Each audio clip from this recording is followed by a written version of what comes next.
Hey, what's up guys? So in this video, we will see how to use the dynamic island on the iPhone 17, 17 Pro and the 17 Pro Max. Now the dynamic island basically performs different functions and different animations based on the task you're doing.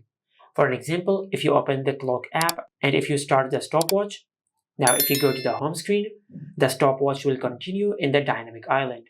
Now, if you press and hold the dynamic island, it will show some shortcuts and it will open the stopwatch as a widget, and it can show two different functions and animations at the same time. For example, while using stopwatch, if you start recording voice memos,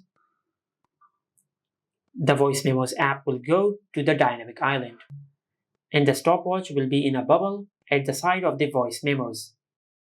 Now there are other animations and functions for the dynamic island. For example, if you map the action button for an action, for an example, we have mapped the action button to change the iPhone from ringing mode to silent. Now, if I press and hold the action button, it will show this animation when it changes the iPhone from silent mode to ringing mode. For example, if you map it to open the flashlight, it will show this animation, and from this animation you can adjust the flashlight intensity of your iPhone.